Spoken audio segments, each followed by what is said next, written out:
दोस्तों नमस्कार। हरियाणा चुनाव के रिजल्ट के बाद से ही चुनाव आयोग एक बार फिर से गंभीर सवालों के घेरे में खड़ा हुआ है। महाराष्ट्र और झारखंड चुनावों में चर्चा मुद्दों पर ज़्यादा नहीं हो रही है, चर्चा चुनाव आयोग के रवैये पर हो रही है। चर्चा इस बात पर नहीं हो रही है कि कोई पार्टी महंगाई कितना कम करेगी, बेरोजगारी पर कितना काम करेगी या मैनिफेस्टो पर कितना काम करेगी, बल्कि चर्चा इस बात की हो रही है कि कहीं हरियाणा की तरह ही महाराष्ट्र और झारखंड में भी चुनाव आयोग खेल ना कर दे। क्योंकि जो गंभीर सवाल उठते हैं चुनाव आयोग पर, उसके या तो वो सही तरह से जवाब नहीं देता है, या तो जवाब देता है तो वो आधा अधूरा जवाब देता है और फटकार लगा देता है मुख्य विपक्षी पार्टी कांग्रेस को। अब देखिए, चुनाव आयोग अपने ऊपर उठे गंभीर सवालों के बाद से ही दबाव में आया है।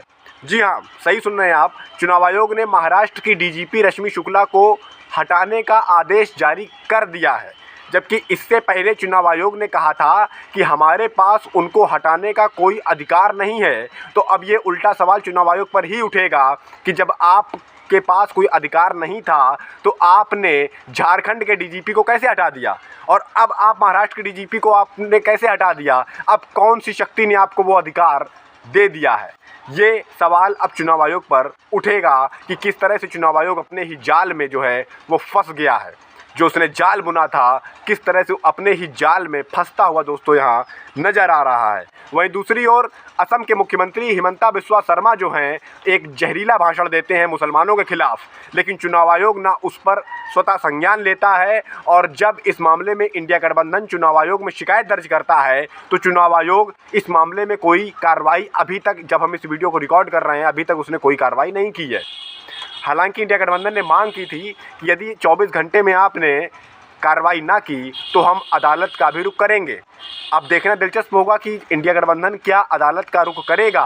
क्या अदालत के रुख करने से पहले ही चुनाव आयोग हिमंता बिस्वा शर्मा पर कार्रवाई करेगा, क्योंकि कार्रवाई तो की है महाराष्ट्र की डीजीपी रश्मि शुक्ला पर। क्यों? क्योंकि अदालत से ही आज यानी सोमवार को चुनाव आयोग से एक झटका लगा है। जी हाँ, सही सुन रहे हैं आप।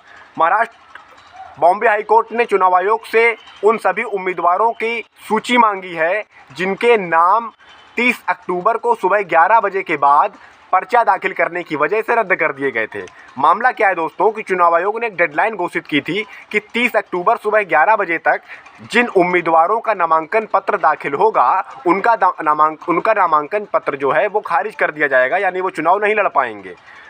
सवाल उठ रहे हैं टाइमिंग पर कि सुबह 11 बजे तो ऑफिस खुलते हैं, सुबह 11 बजे के बाद तो सब कामकाज शुरू होते हैं, आपने 11 बजे डेडलाइन क्यों घोषित की, इस पर सवाल उठ रहा है। और इसी पर बांद्रा निर्वाचन क्षेत्र, बांद्रा विधानसभा से ही एक प्रत्याशी ने बॉम्बे हाईकोर्ट का रुख किया था। उन्होंने चुनाव आयोग का जो टाइमिंग जो उसने निर्धारित की थी उस पर उन्होंने गंभीर सवाल उठाए थे कि भाई 11 बजे तो ऑफिस ही खुलते हैं, 11 बजे तो कामकाज शुरू होता है। इस पर हाईकोर्ट ने चुनाव आयोग से सवाल पूछा है, सूची मांगी है और इसकी जानकारी देने के लिए कहा है कि आपने 11 बजे का समय क्यों निर्धारित किया है। और जब ये सुनवाई चल रही थी, उसी सुनवाई के समय ही चुनाव आयोग एक आदेश देता है और उस आदेश ने देश की राजनीति में हलचल मचा दी है। और वो आदेश होता है महाराष्ट्र की डीजीपी रश्मि शुक्ला को हटाने का आदेश।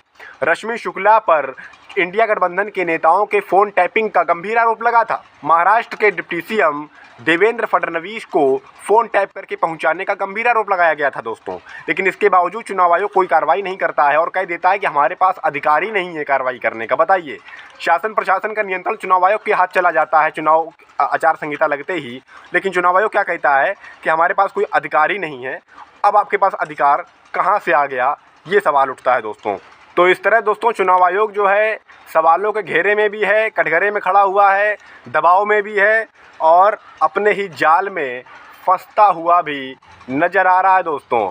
चर्चा होनी चाहिए महंगाई पर, बेरोजगारी पर, चुनावी घोषणा पत्रों पर और वायदों पर, पूर्व सरकार द्वारा किए गए कामों पर, लेकिन चर्चा किस बात की हो रही है कि चुनाव आयोग कहीं फिर से धांधली ना कर दे, कहीं एक बार फिर से हरियाणा की ही तरह ऐसा ना हो जाए कि तस्वीर जो है वो पलट जाए।